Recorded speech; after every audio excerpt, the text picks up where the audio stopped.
So we're joined today by two of the founding fathers of the flexible workspace industry, Zach Douglas, CEO and co-founder of Ariga, and Richard Smith, CEO and co-founder of Office Freedom.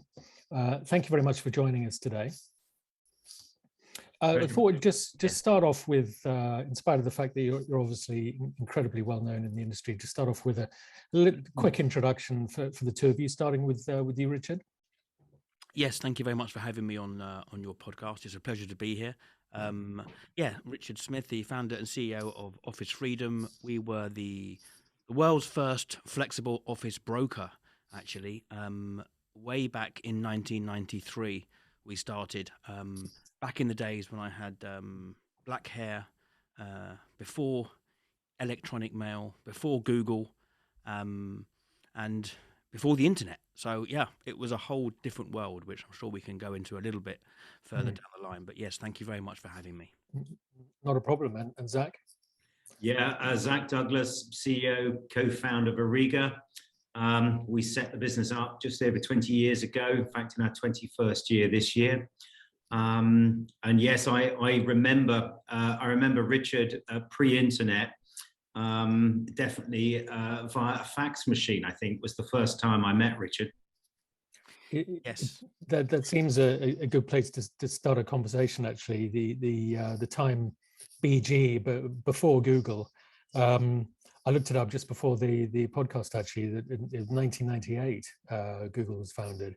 But it'd be great to get a little bit of let's start at the beginning, Richard, and explore your journey a little bit. I guess right at the start, it was faxes, it was yellow pages, and outgoing phone calls. Just tell us a little bit about what it was like to run a brokerage back then.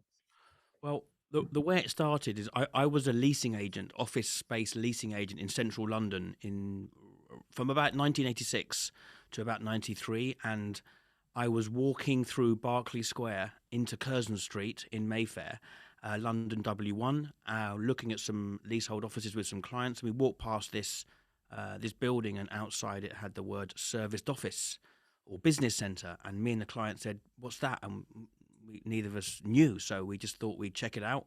The client went into the office, looked at the space, liked the space, signed on the space the next day, and moved in the day after that.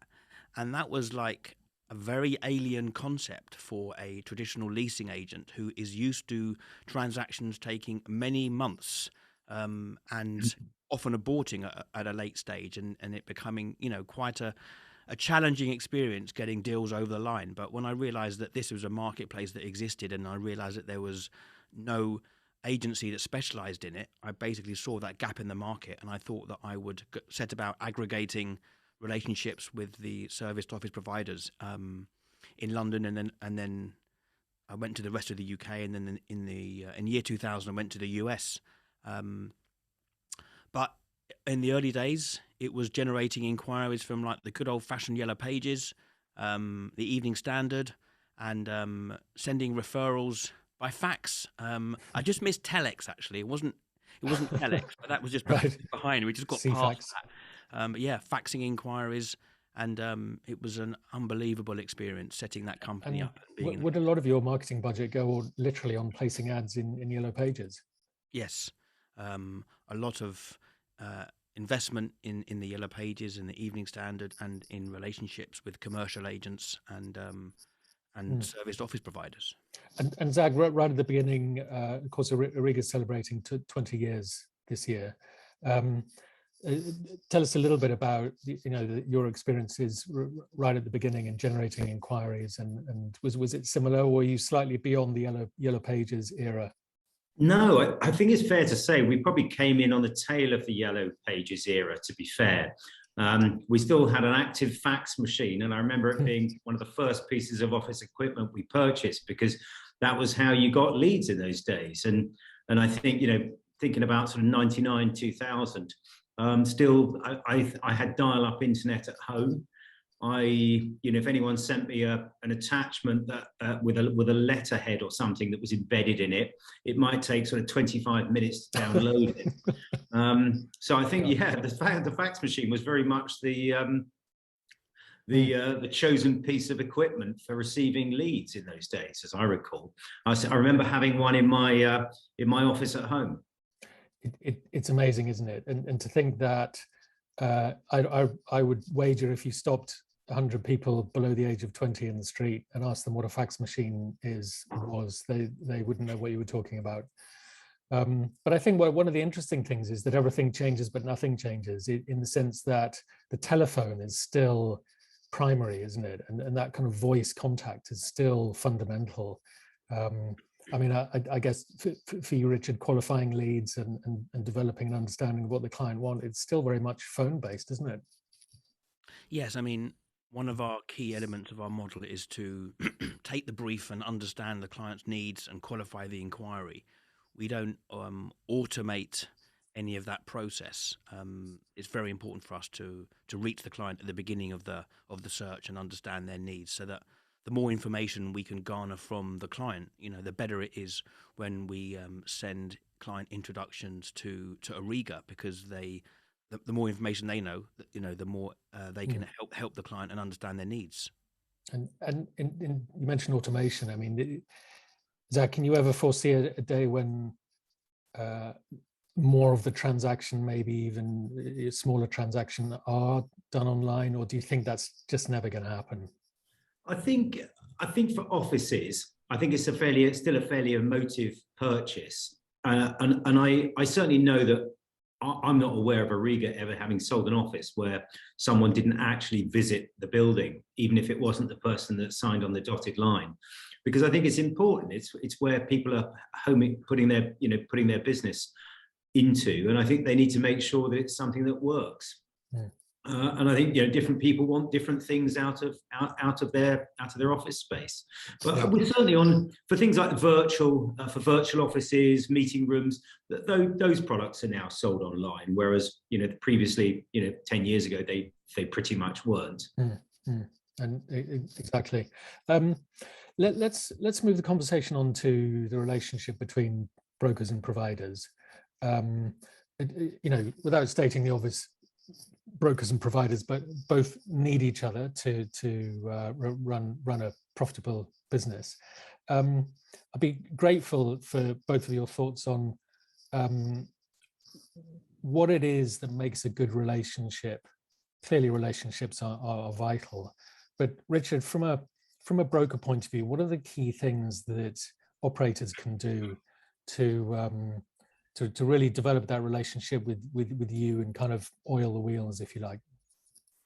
I think the most important thing is communication and a close relationship with us, with the broker, because the more information we have on your pricing, your availability, new properties coming on stream, the earlier we know, the better, and the more communication there is during the course of a transaction with the Ariga sales representative and our sales representative, the better the relationship.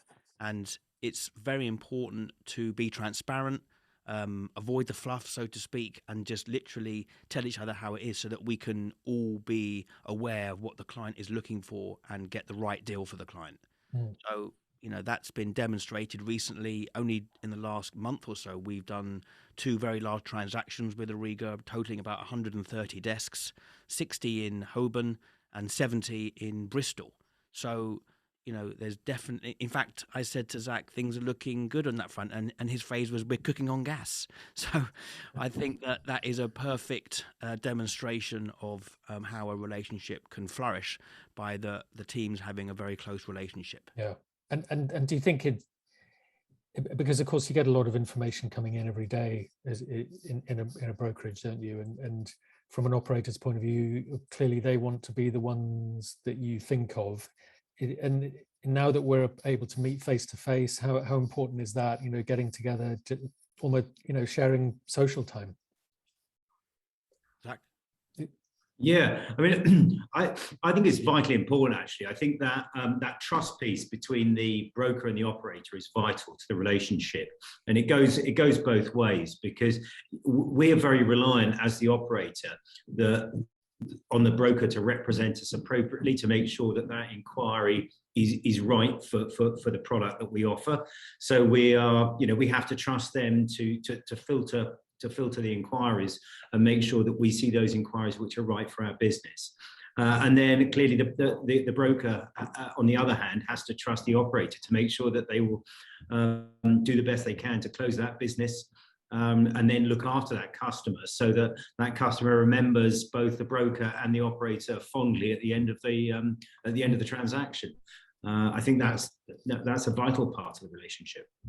And speed, Richard, speed of information from operator to broker. You mentioned new buildings, for example. Should operators not wait until everything's perfect? They should just get you over what they can.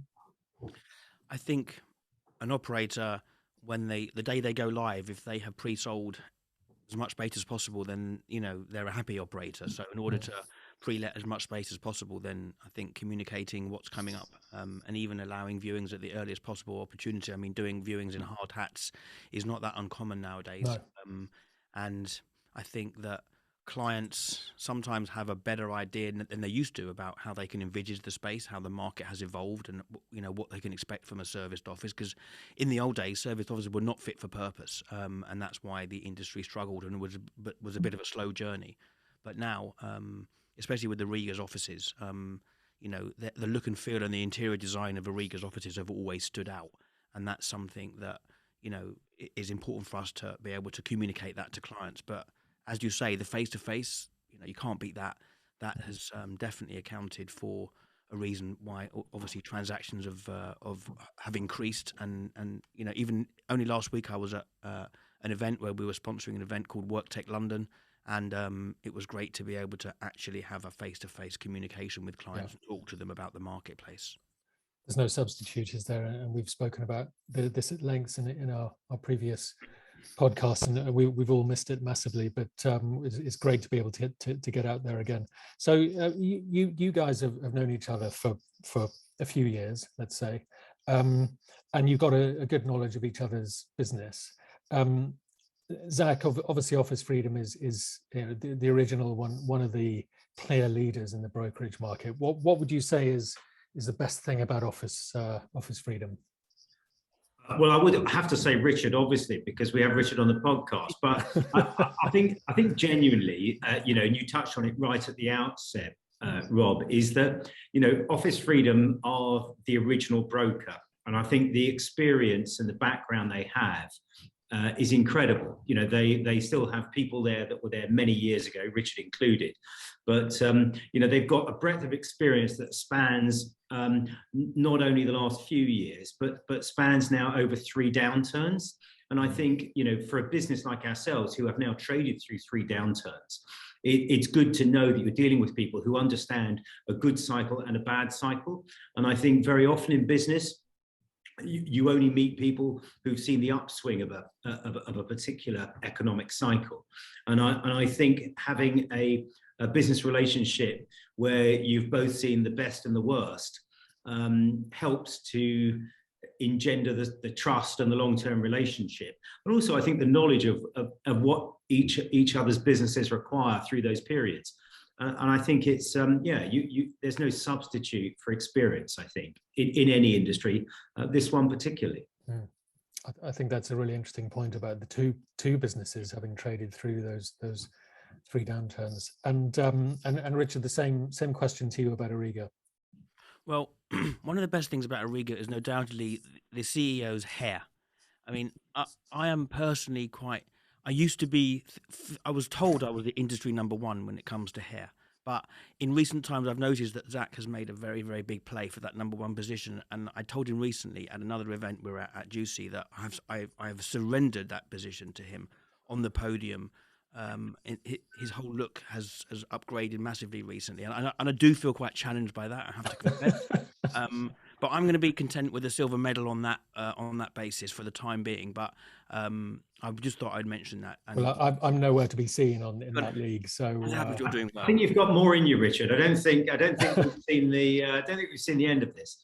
No, I made a big effort this morning. I did a lot of movements of the head movements and trying to get the hair in the right places. I knew it's going to be a challenging moment for us on that front. But you're still ahead. But other than that, I have to say that dealing with Ariga is like it's dealing with like an institutional name in the industry. They have obviously been established for a very long time, and their locations are second to none. You know, they're in all the major hubs of the UK, and the quality of the space and the interior design and the look and feel and the customer service. These are all feedback that I've had from my team that really does make Ariga stand out, and it's obviously, like I said before, one of the reasons why there's been a lot of transactions between us recently. And yeah, Zach and Paul, who obviously is co-founder from the early days, have got that experience and have seen the upturns, downturns in the industry, and have really taken it upon themselves to create a product that is stands the test of time. And for any landlords out there looking to partner with Ariga, I can tell you that it's quite unusual to have a provider be willing to put skin in the game when partnering with landlords to do management agreements and create revenue out of like buildings that are standing empty, or even if they're looking at considering doing it on a standard FRI lease. So in my opinion, looking at a management agreement can often be a better solution. So there's lots of positive things to say about Ariga and what they've done. And because of course Office Freedom pioneered the brokerage model. Ariga pioneered the management agreement, Zach. I know we've spoken about this before. Is it worth just giving a very quick summary of why management agreement is a better bet for landlords and customers? Sure, absolutely. I think coming back to the point I made about the business having survived 3 downturns, I think the important bit is that an operator is only as good as the market in which it trades, and some of us can do slightly better than others. But at the end of the day, when the market moves against you and people don't want office space or can't afford to take office space, then inevitably you're going to struggle to pay down your lease costs. Whereas in the good years where you've made profit, you haven't shared that with a landlord under a standard lease system. So the management agreement benefit is that the landlord gets to share the upside in the good years and gets full eyes-on knowledge of what's going on in the tough times, but over term should do better than conventional lease. And I think it's been proven. We've seen many operators, particularly in the US, actually more than in the UK, because of the moratorium on leases here that the government put in place until next March. But certainly in the US, many operators have simply gone under. Landlords haven't known who was in that space, how to get in contact with them, and have been left with swathes of fully fitted space, which essentially are liabilities where they thought they had an asset in terms of they thought they had a positive lease in place. And unfortunately, I think still the conventional property market reports operators taking leases as market uptake, when actually it really isn't. All that's happened is that piece of real estate has gone from empty in the hands of a landlord to empty in the hands of an operator to then be filled. So it doesn't actually represent true uptake. But I think the management agreement essentially should give a better return over term, and I think is actually what occupiers want these days. They want to contract direct with the landlord. They want to know there's flex in the buildings that they occupy as a corporate, so that they can take less space perhaps at the outset and have the ability to flex in and out of it. And I think it's becoming an increasingly important part of what conventional landlords need to add to the amenity of their buildings. Definitely. Should we move on to where the market is today? And one of the big developments of the last couple of months, of course, is the listing of WeWork on the New York Stock Exchange. Richard, first, I'd be really interested to get your thoughts on that, and what implications, if any, does that listing have for the industry, and where you see potentially their share price moving? Well, I've followed it quite closely because when WeWork set up in 2010, they were obviously in the US only for the early years, and I did a lot of corporate real estate events whereby the heads of the corporate real estate departments of the world's biggest companies were attending these events. And at the very beginning, I thought that WeWork was mainly, well, it was mainly attracting and designed to attract freelancers and one-man bands. And I was amazed that when I was speaking to these very, very large corporations, they said to me pretty early on that they've got big chunks of space at WeWork in various different parts of the world, or US at that time. And, you know, you have to give some credit where it's due. I mean, they did put something on the map that said, I mean, a bit like Ariga and have done in the UK, they did say something about flex can be cool as well as flexible. And they did make some look and feel of the spaces to be a lot more like inspiring for companies to enter. So watching that journey was incredible, and watching the valuation kept going up towards pre-listing, obviously. At one point now up to $48 billion. So that in itself was incredible to hear, but it was on the basis of what they sold X amount of equity for. Then the multiplier was actually at $48 billion. So then obviously over a period of time it went down, and the listing then didn't happen, as we all know. And then I think people wrote off WeWork a bit early, and creating documentaries on Amazon Prime saying like the rise and fall of WeWork. I mean, I remember like the rise and fall of Enron, and Enron really did go under, but WeWork didn't. So I think it's a bit harsh, a bit unfair, if I'm honest. And you know, if at first you don't succeed, try again. And they did change their approach. They you know, Adam Newman was ousted, and Sandeep has come in, and he's you know, I think they've got a lot more sensible management. The PJs have gone, and they're a lot more disciplined in their approach, and therefore they did go public only like a month ago. I think they went public around the $9 billion mark. I think they're trading just under the $7 billion mark. In fact, yesterday their price went up by about 10-11% because the CEO did purchase, you know, quite a significant amount of shares. And I think that's probably a demonstration that they feel that the company is undervalued. So, look, there was movement yesterday. They're not quite where they were when they started, when they went public. But I think their EBITDA is predicted to potentially double next year, which could potentially mean a doubling in the share price. But look, it's all conjecture. Sure. It's all the unknown. But I just thought they were written off a bit too early. You know, we do quite a bit of business with them, and they're quite more of a disciplined organisation than they were. And I think that now that the world has thinking agile, flex, and hybrid in a very, very big way, our industry should be one to be able to help companies return to the office and live with the pandemic. And I think that would mean that, you know, hopefully that they will survive. And I think it's important that they do survive with the industry, because it would be a very, very bad sign to the world if the world's one of the world's biggest players you know, did go out of business. But I don't think that's going to happen.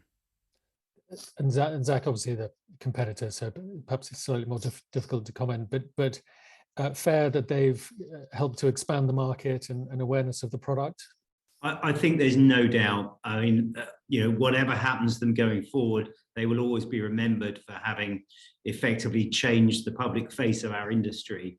And there is no doubt that it is a better, more widely understood industry now than it was before.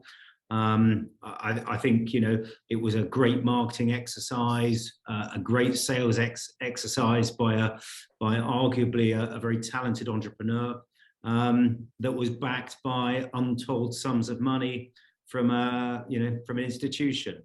Whether that plays out and anybody makes any money other than a handful, will you know, time will tell. But I think what is interesting though is that, you know, we've got the two largest industry players, which are IWG on one hand and WeWork on the other.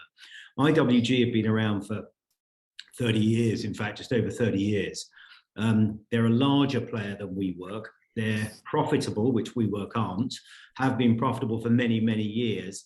And whatever you say about them and their market perception, I do find it slightly strange that they're valued considerably less when they are actually a financially positive business, as opposed to WeWork, who are still very significantly loss-making. I kind of wonder where that will where that will land. But it is interesting. Sure.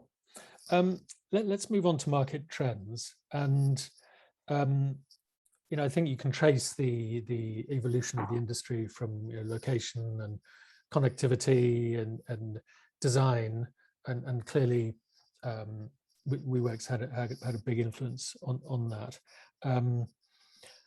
In terms of, we're always looking for, in inverted commas, the next big thing, and I think that's probably a little bit of a false way of looking at things. But I do sense at the moment a tipping point, if you like, on the question of sustainability, and people talk about ESG a lot. I think there's some work to be done to define what exactly that means. But Richard, are you seeing potentially, perhaps on the bigger side in particular, clients having a requirement for an ESG policy, strategy, and evidence of that coming through now, or are we not quite there?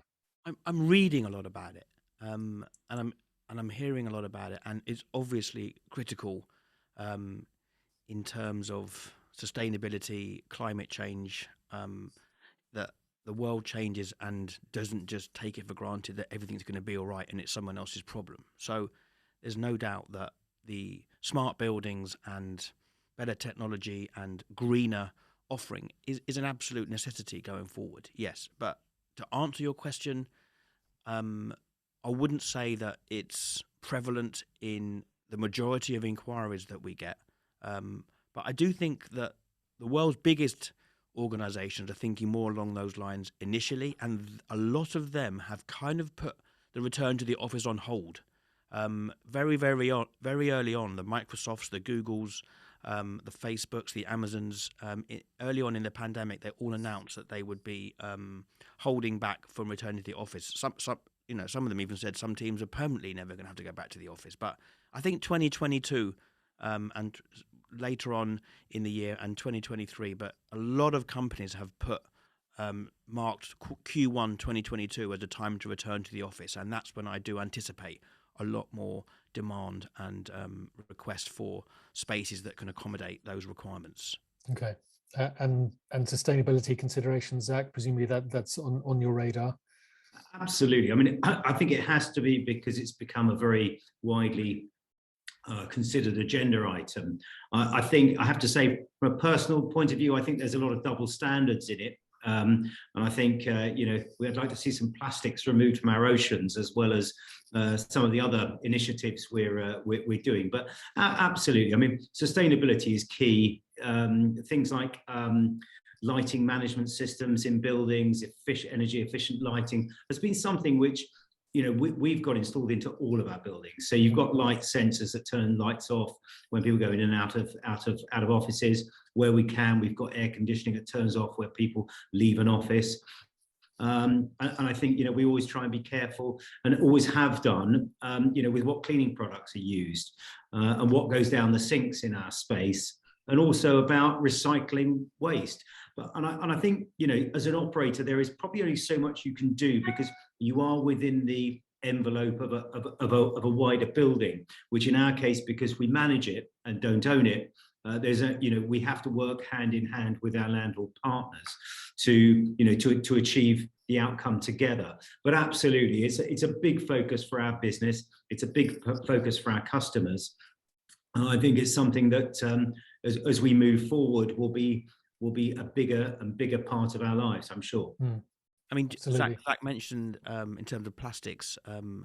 Friend of mine, Tracy, has introduced me to a company called Super, Single-Use Plastic Elimination and Reduction, who I then introduced actually to Ariga. Absolutely. We've both become Super certified, which is obviously, as I said, in terms of eliminating plastic. So, yeah, these are all issues that are current and only going to get bigger and more important.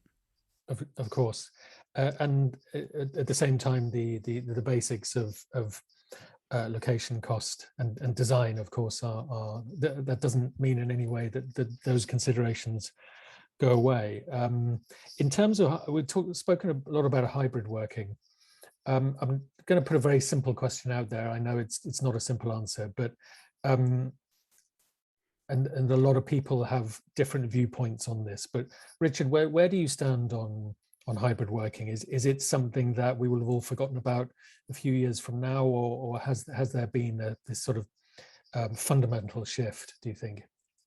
It's a very good question. It's such a tough one. There's so much divided opinion on this. I did say in one of my earlier podcasts that I felt that people have short memories, and once the pandemic is behind us, or we learn to live with it to a degree that is just accepted as part of the norm, then I do believe that we will return to a very similar basis that we used to work in, but not 100%. I don't think so, because there's certain groups of age groups of people that I think have got that working from home element in their DNA, and depending on what industry you're in, if you're tech or you're programmer or coder or IT, that is something where you can more easily work from home.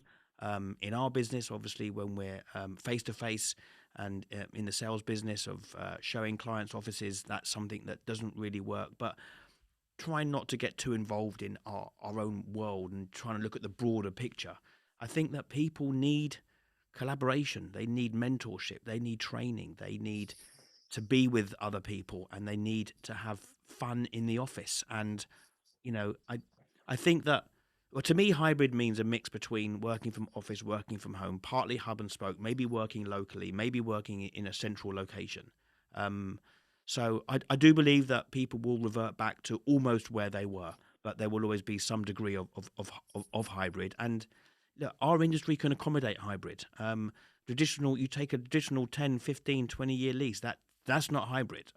We can accommodate hybrid. There's operators I know that will offer excuse my French, but for twats, which is Tuesday, Wednesday, and Thursdays. People, if people want to work those 3 days, then, flexible providers will provide it. If people want to come in once or twice a week, that's doable in our industry. Passes, having a global pass where you have the ability to drop into various offices, globally. We've partnered with a company called Dropdesk recently that offer that service. Zach mentioned earlier that, do you think that you'll be able to buy offices online? The smaller ones, maybe meeting rooms, maybe virtuals, maybe. But I think the passes will be another element that is growing into the into the sector. So hopefully, I've given you an answer there. It's a bit unknown because we don't know where it's all going to land. But I do feel that people have short memories and that they will return to the office, especially more next year. Yeah.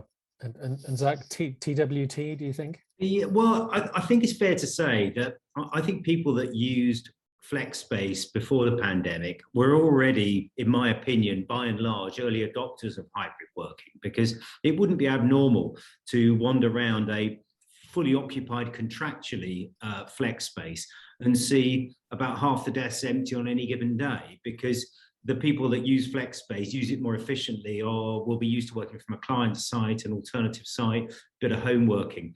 And I think that when the pandemic happened and everyone went to work from home, I think the people in flex space probably were better able to adapt to that than the larger corporates who had no experience of it or limited experience.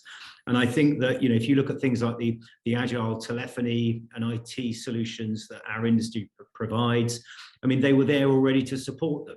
They were able to log in from home, use all the facilities they would usually use, have their calls diverted. So it was very easy for us to effectively change what we did here to support home working for the occupiers of our space. So as I go back to saying, I think they were the early adopters, and I think they'll come back and use the space broadly as they did before. I think more people will want to use the space because I think, we talked earlier in the conversation about the last 3 downturns, this being the third one. And I think if you look at each of them, each time we come out of one, corporates use less office footprint than they used before. And I think if you looked at 2000, the dot-com crash, a lot of corporates were acquiring office space ahead of their need to fill it. By the time we got to 2008, they were acquiring exactly what they needed, maybe a bit less, and starting to have desk share come into it. I think now we've moved to the point that it's not just desk share, it's home working as well. And I think that will push more corporates into thinking that actually they should have probably a fairly significant amount of their people in flex space so that they can manage that agile working more. So I think hybrid working is here to stay. I think it was already here. I think it's just going to be more widely used and accepted. It's really interesting, and as you say, Richard, it's obviously the great unknown, but I think those are two very, very useful insights. Just wanted to move, we talked about Google at the top of the conversation, and Google's obviously a very different beast today than 20 odd years ago. A question for Richard, but potentially in particular, paid search is a big channel. It's a big cost. It's a big question for a lot of people, I think, as to whether clearly it used to work. Does it still work? Do you have to have scale? There are lots of questions around paid search in our industry, and the costs are high. Everybody knows that. Without giving away any of your trade secrets, what have you over time become less amenable to paid search? Are you slightly more skeptical about it, or is it, in your view, as good as it ever was? Definitely more skeptical about it, and found it very hard to make it pay in recent times. And in fact, we're not doing any at the moment in the UK. So it's just become, the margins get tighter. I personally, it's just me and my nature, but I don't mind paying for good service, and I don't mind paying for a good product. But what I find frustrating is that when things are out of your hands, when you're out of control, and you literally have a credit card online for anybody to do whatever, they click a button and there you go, you've spent money. And no matter how hard you try on your website, if people drop off, then you're paying for the clicks anyway, which has conceptually always been like that. So but it just seems to have got more and more expensive.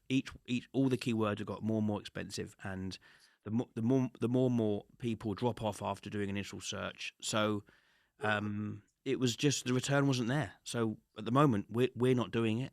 I'd rather spend my time and my money on more like collaborative partnerships and relationships, and we work very hard in that department to have we are the office-based solution for many umbrella entities that exist that offer either legal and accounting and real estate, and we're the real estate solution to lots of companies that we've got a relationship with, and that's where a lot of our business comes from, and obviously direct relationships with corporate and enterprise clients as well. Absolutely. I think there was a time where for a lot of providers, I'm thinking 10 plus years ago, there was a lot of reliance on paid search, wasn't there? And I think now people have really diversified their channels. So that's really interesting. Finally, let's look ahead a little bit. The economy is, well, I'm not a good enough economist to summarize where exactly it is, but let's just, I think we can agree that we're in recovery mode. It's now late November 21. We're hopeful that we can avoid further restrictions over the winter, but there are some warning signs about inflation, interest rates potentially. Zach, what's your take on the general state of affairs in an environment where taxes are going up, inflation is 4 or 5%, and the threat of interest rates going up? What's your view on that, and how does that affect us in our industry? I think it's going to be interesting because ultimately something is going to have to be done. If inflation carries on as it does, I think interest rates are going to have to move upwards to help with that. I think there was some expectation that interest rates might have even risen. I think it was last week, and I know that the pound softened against the dollar and a few other currencies on the back of it not. So I think probably we might have ducked a blow there, but I think it's going to come. I think looking ahead, I think probably taxation-wise, I mean, it's interesting that the party of low taxes has become the party of high taxes, but we shouldn't let politics get into this conversation too much. But I would have thought a better way out of this is a relatively low tax environment that encourages people to invest in business and their businesses, and to try and generate money and create jobs, because ultimately that's the way out of this. We've got a mountain of debt to pay down. And I think we can either tax our way out of that, which is probably the hard graft way out of it, or we can work our way by generating opportunity and more income and successful businesses. And I would always favour that approach myself. But I think, as you say, Rob, I mean, the good news is it feels like we are finally starting to recover, despite the odd trip here and there. And it feels like the future is reasonably positive, but inevitably there is pain to come. There has been mass amounts of spending in order to deal with the pandemic, and I think it's got to be repaid, and it's going to be many, many years and probably another generation or two that will be picking up the tab on this one. So a little while to go on that, I'm afraid. I think that there's going to be a few surprises along the journey in order. I mean, the amount of support that the government gave businesses, furlough, civils, it was an unbelievable amount of money and support, and I think they did very well with that. But yeah, someone's got to pay for it somehow, and I think that as time goes on, it's going to have to happen. Sometimes indirectly, you'll see things happening, like they just shelved the is it HS2 that they shelved with the trains going beyond Birmingham. I mean, I think maybe that's an example of a mega amount of saving. But look, people are going to be suffering from that. They were expecting faster train journeys and faster train times and better commutes, and there'll be all sorts of indirect ways, but that will be paying for this. To me, it always comes back to the fact that one of the beauties of the flex industry is, if you're looking to reduce overhead and preserve capital, and you're looking at ways of officing that can meet those needs, then being able to enter into a space that is pretty much pre-built, pre-wired, not requiring a fit out, not requiring much in the way of a reinstatement or dilapidations. That's an example of how a company can make significant savings in terms of, like, if they want to be a little bit more economical in the way they want to, take office space. And I just think that our industry is a perfect example of that. And going back to what you were saying before about what the future holds, I think a little tip for you, I don't know whether you guys do it or not at Auriga, but we represent a few corporate clients, like YouGov, for example, who we do transactions for them all over the world, and they ask for, if they had like a 40-person office, they would say we might want 80 passes. They have come across some obstacles with that, which I'm surprised about by some providers. But giving the ability for companies to be able to utilize like 40 desks but have 80 passes. Obviously, they're never going to have 80 people or more than 40 people in at the same time, but they rotate staff. Some days they work from home, some days they're in the office. I'm not sure what your view is on that, Zach, but I would suggest something that you could implement, because we're seeing a lot of that. I think it's fair to say that to a degree that's already happening, because I think, maybe not at a 2-to-1 ratio. I'm not sure we've seen that yet, but certainly we'd be amenable to that. And I think, touching on what you said, Richard, I think that the positive for the flex industry is that any period of change or uncertainty inevitably plays positively for the flex space world, because I think, as Richard says, wherever people are trying to reduce capital expenditure liability, they don't know what's around the corner. They don't know whether it's a huge period of growth or perhaps, an uncertain period of growth. Then ultimately it plays well for us. And that's what we're here for. That's what this industry does best. So I think whichever way it rolls, put tax to one side, inflation to one side, I think there's a very positive period for the flex industry ahead. No doubt at all about that. I would agree. Richard, presumably you concur? Yeah, I would agree, and I think that going forward, large corporations will be looking at the flex alternative versus traditional leasing, and I think Auriga, already do this, but being able to provide large amounts of space, self-contained floors or buildings, to enterprise and large corporations is very important to them, because a lot of them do want the flexible solution, but they don't necessarily want to be surrounded by lots of other companies. And so having their own floors or buildings, being able to give them self-contained private space where they can create their own flexible environments is very important. And I think that also providing those breakout areas and those areas for clients that they can utilize for their staff to come back to the office, because so many people are thinking, dreading coming back to work. Our industry is something that says if you're going to come back to work, you know what, you can actually have a good time at the office, because there's so many features and amenities in the flex industry that this is a time for them to realize one of those benefits. And I've been to many Ariga properties, and the actual breakout zones and the areas where people can, the team there can let their hair down and unwind and have formal or informal meetings. All these issues are so important, even for mental health. I mean, in 2007, 2008, when that financial crash happened, it was only 3 or 4 years later that people, it's quite a sad statistic, but there was a lot of people who were under an immense amount of stress and anxiety, and it only came out later. So what we've all been through with the pandemic in the last year or two, only maybe in the next year or two after this, in the next 2-3 years, will people realize how they feel. So, and there will be a lot of stress and anxiety in people that will come out. And in order for that to become softened as much as possible, to spend your time officing in a flexible environment with so many unbelievable features in these properties other than the actual desk space, I think that's a very, very important feature of our industry.